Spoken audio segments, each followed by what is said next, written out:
Bom, gente, vou saudar agora aqui, já do outro lado da tela, para dialogar conosco, a advogada, mestre e doutora em Direito Penal e professora de Direito Penal e Criminologia na Universidade Federal do Rio de Janeiro, a UFRJ, Luciana Boatê, de novo aqui com a gente. Professora Luciana Boatê, bom dia. Estamos com dificuldade aí na conexão. Agora sim. Luciana, agora sim, voltou. Bom dia, Luciana. Acho que agora melhorou. Bom dia, prazer estar aqui com vocês, Anderson, ouvinte do Faixa Livre. Prazer sempre é nosso, viu, Luciana, te receber aqui. A gente está com um pouquinho de delay na sua fala, mas a gente vai tentar levar, assim, daqui para frente o nosso papo. Quero agradecer a sua presença para a gente tratar de um tema, como eu citei aqui ainda há pouco, tem tomado conta do noticiário aqui no nosso país, que é o tema da segurança pública, viu, Luciana? A gente teve 2 semanas atrás esse horror, essa chacina nos complexos do Alemão e da Penha aqui no Rio de Janeiro, 121 mortos, uma tragédia, um horror comandado pela polícia do Cláudio Castro, o governador do Rio, a maior chacina da história do país. E, obviamente, isso repercutiu em todo o mundo. Levantou o debate sobre o tema da segurança pública em uma jogada claramente eleitoreira do governador do Rio de Janeiro. Ele quer conquistar votos para o Senado, para a disputa do Senado no ano que vem com o sangue do povo pobre. Daqui a pouquinho, Luciano, a gente vai se debruçar sobre alguns detalhes desse episódio, mas antes eu queria uma análise sua, mais geral, a respeito do que foi, disso que a gente teve aqui no Rio de Janeiro, esse massacre à luz do dia, aqui perto de mim, inclusive, nos complexos do Alemão e também da Penha. Luciana, como é que você analisou esse episódio?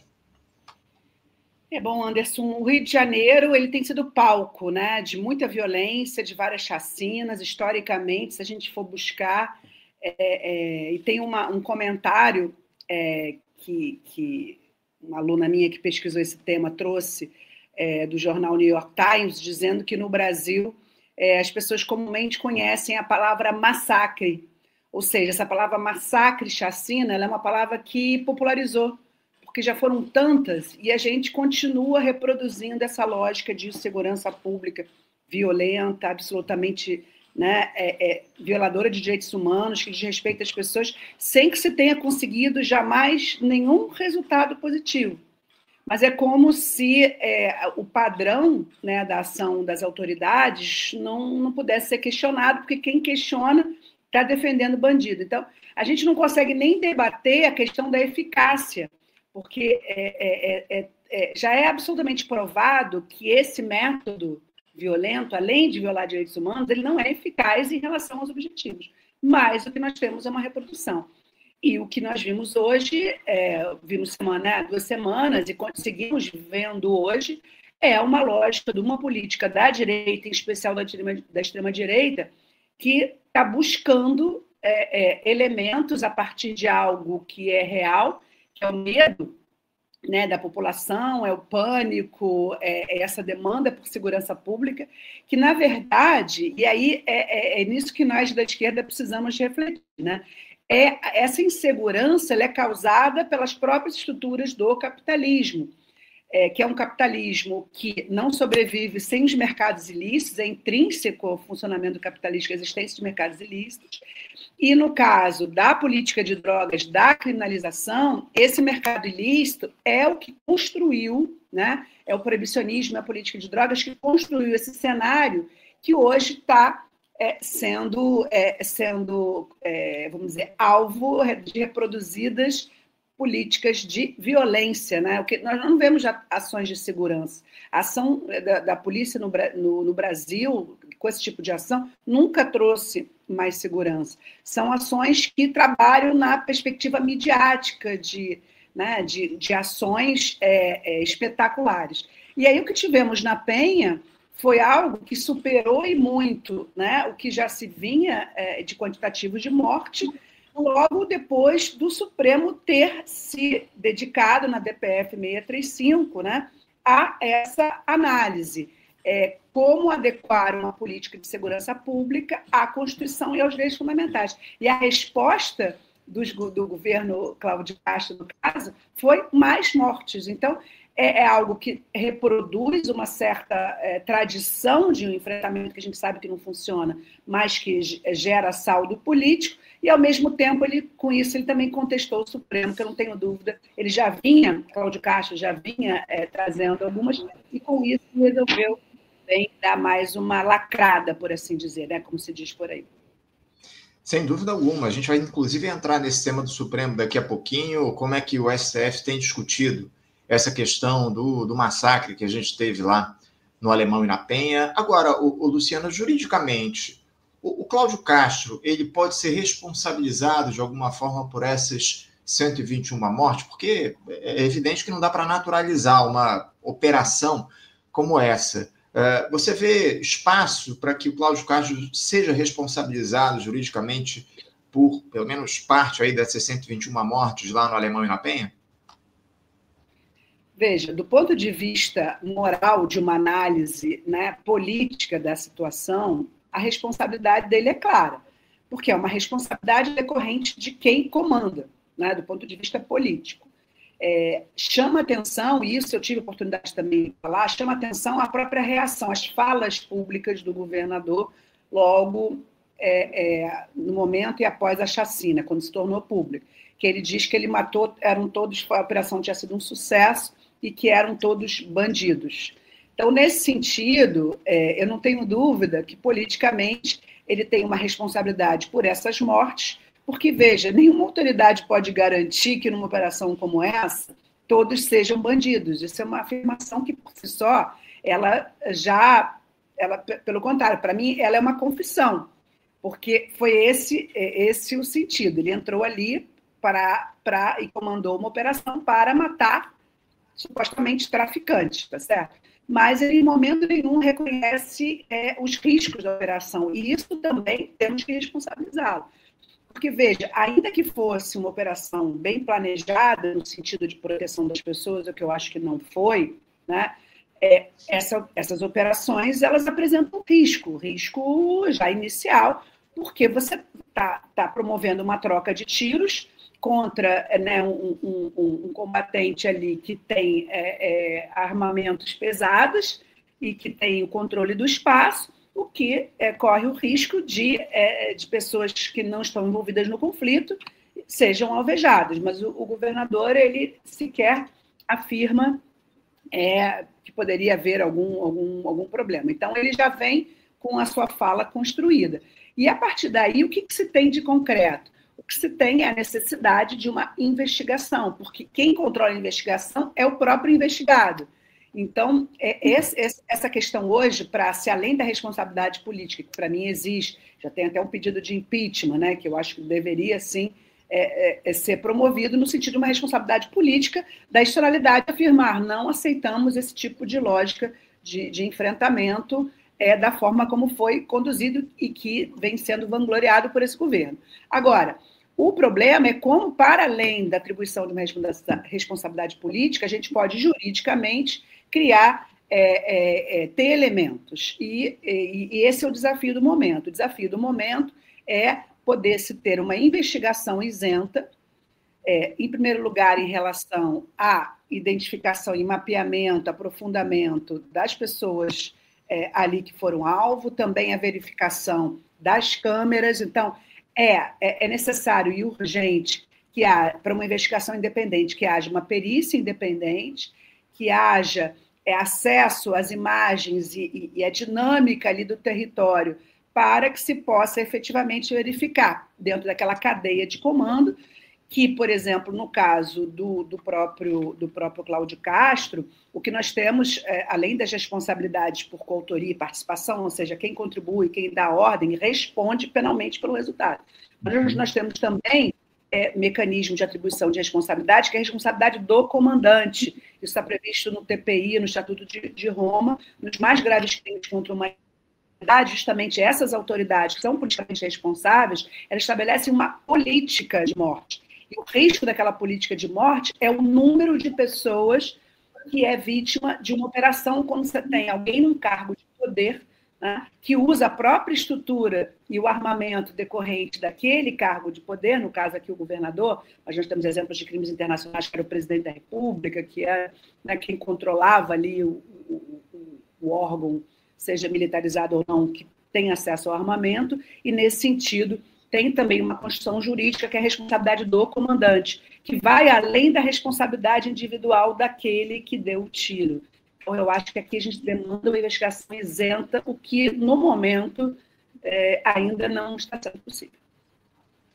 É isso, é fundamental essa investigação isenta a respeito dos crimes que foram cometidos lá nas favelas, nos complexos do Alemão e da Penha. Luciano, eu citei ainda há pouco que esse episódio ele refletiu em diversos setores da sociedade, inclusive foi tema de uma audiência na quarta-feira da semana passada no Supremo Tribunal Federal com o ministro Alexandre de Moraes em Brasília, que é o relator da ADPF das favelas. Era o Edson Fachin, ele assumiu a presidência da corte, o caso caiu nas mãos do Alexandre de Moraes.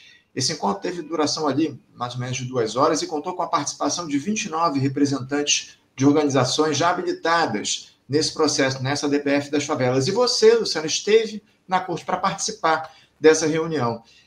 Eu gostaria que você primeiro detalhasse aqui para a gente como é que se deu esse encontro, essa reunião, o que é que foi discutido, que tipo de resultado essa reunião de vocês, militantes, produziu com o Alexandre de Moraes lá no Supremo Tribunal Federal. Enfim, fica à vontade. Então, em primeiro lugar, é importante dizer que o Alexandre de Moraes ele é o relator provisório dessa ação. Por quê? Porque ainda não temos a indicação do novo ministro. Então, acho que tem um contexto político aqui importante, que o novo ministro indicado por Lula vai assumir essa relatoria. O Alexandre de Moraes ele assumiu porque ele é o mais antigo da turma. Então, antes dessa indicação, ele assumiu. Bom, e ele também ele chamou essa reunião em Brasília com os movimentos depois de ter feito uma reunião aqui no Rio de Janeiro com as autoridades. Né? No caso, essa DPF 635, chamada DPF das favelas, ela já foi julgada, ela chegou a uma decisão que foi per curiam, que se chama em latim, quer dizer, uma decisão consensual dos ministros do Supremo, não teve voto contra, voto favorável, e ela estabelece alguns mecanismos para se, de alguma forma, concretizar essa perspectiva de respeito à Constituição, ao mesmo tempo em que se tem uma política de segurança pública. Ou seja, se entendeu como compatível, né, a ideia de ter uma política de segurança pública com a Constituição, mas desde que respeitados determinados requisitos, dentre eles a proporcionalidade, dentre eles toda uma preocupação, né, com a proteção dos moradores, a questão das câmeras corporais, isso tudo, a necessidade de presença de ambulância, isso tudo está ali relacionado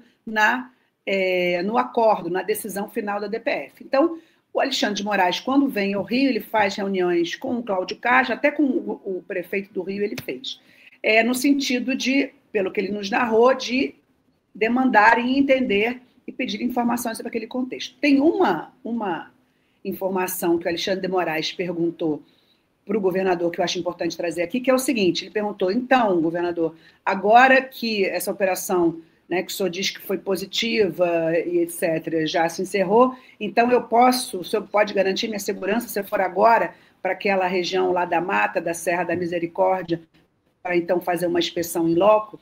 Ao que o governador respondeu, não, eu não tenho condições de garantir a segurança. Então, de alguma forma, o governador mostrou imagens, disse que estava atuando, mas responde ao ministro que a operação não resolveu o problema, como a gente sabe, né? Foi uma pergunta retórica, mas do ponto de vista político foi uma resposta importante. A partir, então, desse diálogo, ele convoca os movimentos, que são movimentos de favela, movimentos de pesquisa, né, que junto, no meu caso, eu representei meu laboratório de pesquisa em direitos humanos, nós temos também associações, né, de familiares, associações que trabalham com direitos humanos, organizações internacionais que acompanham casos de violações de direitos humanos que estão sendo julgados por cortes internacionais, como a chacina da favela Nova Brasília.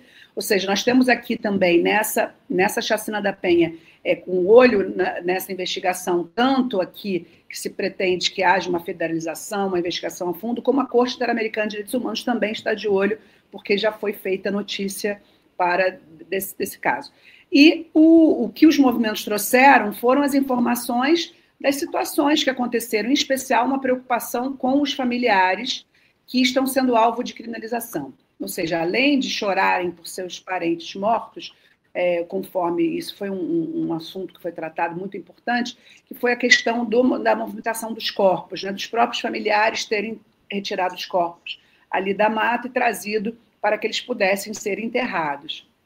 No caso, a reação do governo do Estado a isso foi a determinação da investigação desses familiares por um crime chamado fraude processual, o que é um absurdo, tá certo? Porque quem deveria ter cumprido os protocolos era a polícia. Uma vez que a polícia também não garantiu, né, que pudesse ser realizada perícia, você também impedir familiares de levarem os corpos, né, dos seus parentes é algo absolutamente inaceitável, imoral, além de não ser constitucional também. Garantir às famílias o direito ao luto e essa questão. Tanto é que o Alexandre de Moraes oficiou para suspender essa investigação contra os familiares.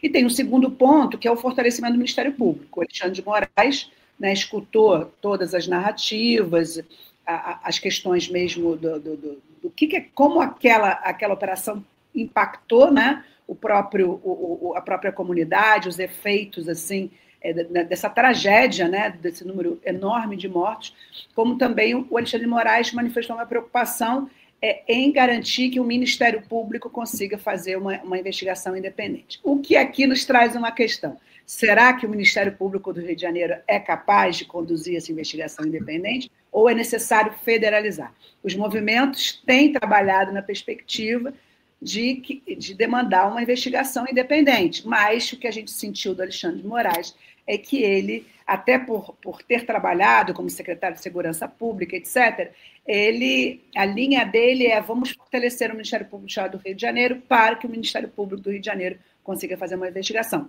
O problema é que o Ministério Público participou dessa operação. Então, ele está chancelando essa operação. Isso pode ser uma dificuldade muito grande. Luciana, o Ministério Público do Rio de Janeiro é um caso à parte. A gente tem falado muito a respeito disso aqui no programa ao longo dos últimos tempos, enfim. Eu queria saber de você duas coisas. Primeiro, o governador não garantindo a segurança naquelas regiões onde aconteceu aquela chacina, isso é muito simbólico a respeito de como o governador lida com a segurança pública aqui no Rio de Janeiro. E uma outra questão: o Alexandre de Moraes, ele em algum momento dessa reunião, desse encontro que ele teve com vocês na semana passada, deixou transparecer o que ele pensa a respeito desse episódio, dessa chacina, da atuação da polícia aqui no Rio de Janeiro? Ele deu ali algum tipo de opinião e falou a respeito disso? Vocês perceberam na fala do Moraes algum tipo de contrariedade, questionamento em relação à atuação da polícia aqui do Rio de Janeiro? Ele tem sempre uma preocupação da questão da imparcialidade, né? Assim, aquela postura, mas, isso é uma avaliação minha, né? Na minha avaliação, o Alexandre de Moraes está muito preocupado, nesse momento, em verificar o cumprimento da DPF 635. Ou seja, o foco dele, ele inclusive colocou isso, ele verbalizou isso. Eu acho que ele tá muito preocupado em manter a autoridade do Supremo e também em compreender essa dinâmica do Rio de Janeiro, que é uma dinâmica diferente, inclusive, em relação a outros estados.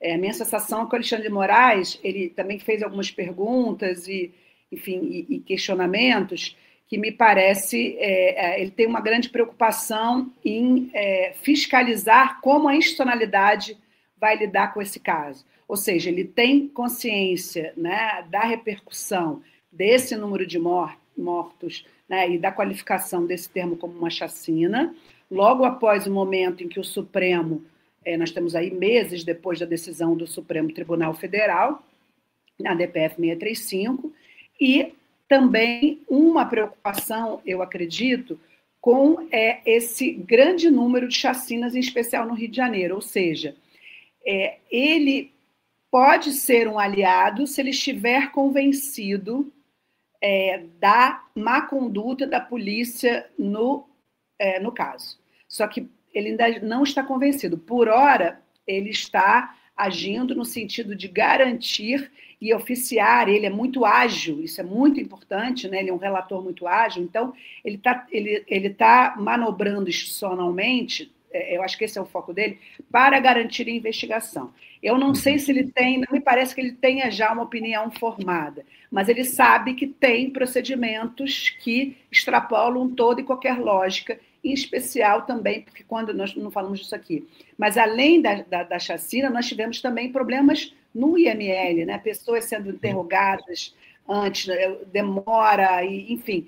Então, nesse caso, eu vejo, num momento, um relator que tem uma postura que procura, né, não procura tomar lados, o que é o de um juiz, mas ele está cumprindo a sua função nesse momento, porque ele é muito também inteligente, foi secretário de Segurança. Então, ele sabe que esse momento da investigação é um momento de se preservar evidências de ter ali essa garantia de que vai se apurar a verdade. E é isso que ele está buscando, mas não me parece ainda que ele esteja convencido, mas ele falou em questão de proporcionalidade, que preocupa muito ele a desproporcionalidade, mas ele também reafirmou que ele está muito preocupado com a atuação do Ministério Público, que no Brasil, desde a Constituição, ele fez essa análise de história, não tem cumprido o seu papel. Então, ele fez essa crítica aqui ao Ministério Público. Entendo. Erros foram cometidos em profusão nesse episódio. A grande verdade é essa, e é evidente que o Alexandre de Moraes está, acima de tudo, preocupado com essa imparcialidade que você citou aqui em relação a esse episódio. Vamos ver como é que o Supremo vai lidar com isso ao longo dos próximos tempos. Já há alguma outra reunião marcada lá no STF, ou Luciana, para tratar desse tema?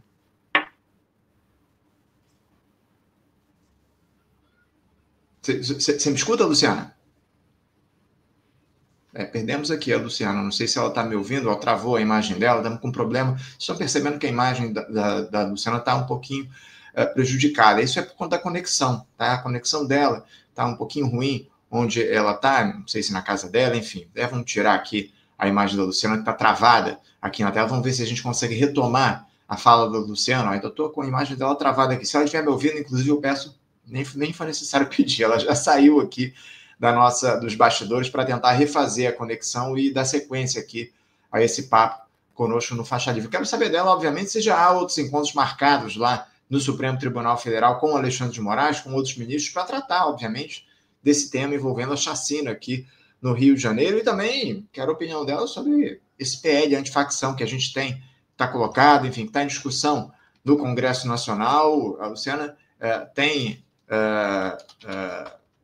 horário marcado, daqui a pouquinho ela tem que nos deixar aqui, vamos ver se ela consegue retomar aqui a conexão. Ela está até, tá conectando aqui, vamos ver se a gente consegue fazer o papo com ela.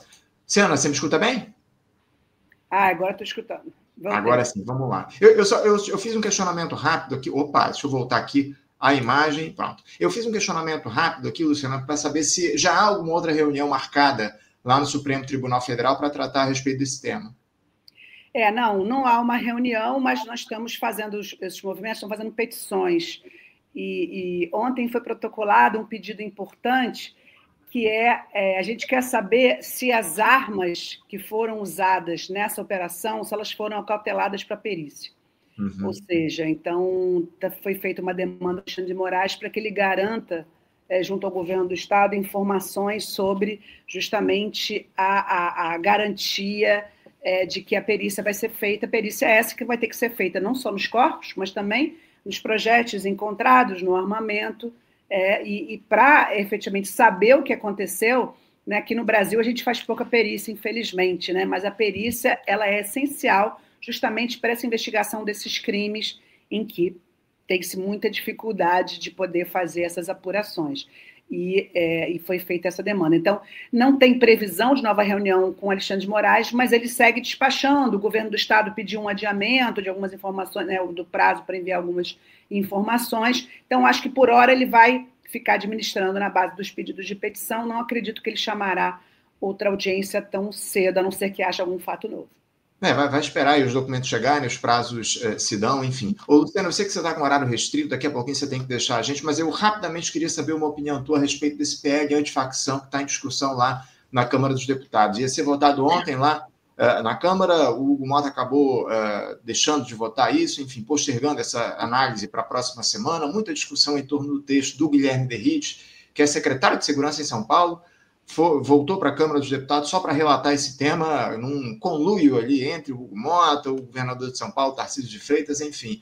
O governo reclamou, a Polícia Federal reclamou do texto, a sociedade civil, especialistas. Como é que você avalia essa discussão, esse debate em torno do PL antifacção lá na Câmara? Bom, como todo projeto de lei criminal, né, ele deveria ser analisado com muito cuidado, porque não só pelos efeitos que ele pode causar, como muitas vezes você até quer, você tem uma intenção, aquele projeto, e quando você aprova, aquele projeto ganha uma outra dimensão. O que eu vi foi muita irresponsabilidade desse Derrite, né, de mostrar serviço, de dar uma resposta rápida, e ele quis também lacrar, né? Infelizmente, a política hoje é essencialmente baseada na lacração e menos no conteúdo. Então, a questão para ele era equiparar facção criminosa a grupo terrorista, porque isso facilita, isso está na linguagem, né? Na gramática da direita. Foi isso que também Cláudio Castro encaminhou lá para o governo dos Estados Unidos, etc., então, tem muitos problemas técnicos, né? São condutas completamente diferentes, e fora que a consequência de você equiparar essas organizações criminosas ao terrorismo tem consequências econômicas internacionais muito grandes, né? Eles trabalham no oba-oba, né? Esse Derrite me pareceu uma pessoa assim, com pouco conhecimento técnico, porque ao também utilizar uma categoria como o terrorismo dessa forma, como ele colocou, ele está impactando a própria economia brasileira, porque terrorismo internacionalmente é uma classificação muito grave, muito séria e muito especial, né? Ele está banalizando um conceito de organização criminosa, e com isso entrou naquela questão da disputa entre Polícia Estadual e Polícia Federal, o que também de uma forma absolutamente ignorante, porque eu diria realmente algo que foge de qualquer análise razoável, porque o que nós temos falado é que necessita de uma maior integração das polícias estaduais com as federais. Ele quis retirar a Polícia Federal ou dificultar o trabalho da Polícia Federal, submetê-lo à autorização dos governadores, e o que eu sei, a última notícia que eu sei sobre isso, é que ele já está no quarto texto, que ele já apresentou outros 3, que não deu certo, e até o PL, até na extrema-direita, falou: meu amigo, tu não tem condições de resolver isso, vamos baixar essa bola, porque eles acharam, ele achou que ia estar com a bola na cara do gol, ia chutar, né, e ia fazer o gol, só que ele chutou várias bolas fora, e hoje não consegue sustentar, né, esse relatório dele nem na sua própria base, né? Então, um cara que, sinceramente, não deveria, né, tá com essa... O Hugo Mota errou, ou talvez o objetivo seja até esse, né, tumultuar o processo para ganhar mais poder, né? Mas, de fato, foi uma escolha infeliz essa de Derrite, que ele já não é bom secretário de segurança onde ele trabalha, que dirá como deputado federal, né? Ele que é um ex-capitão, né? Ele produziu ontem a 4ª versão do texto, às pressas, para tentar trazer ali questionamentos que eram feitos pelo governo. Nem a oposição, nem o próprio governo aceitaram esse documento. O Mota foi obrigado a transferir essa votação para a próxima terça-feira. Enfim, vamos ver se um texto como esse, que é rejeitado por governo e oposição, vai ainda ser votado lá na Câmara dos Deputados. Professora Luciana Boatê, muito obrigado pela sua presença aqui. Infelizmente, o nosso tempo está esgotado, você tem compromissos aí, mas em breve a gente volta a tratar desse tema da segurança pública contigo aqui no programa. Um bom dia para você. Bom dia. Bom dia, até a próxima. Conversamos aqui com Luciana Boatê. Luciana Boatê, que é advogada, também mestre e doutora em Direito Penal e professora de Direito Penal e Criminologia na Universidade Federal aqui do Rio de Janeiro, a UFRJ.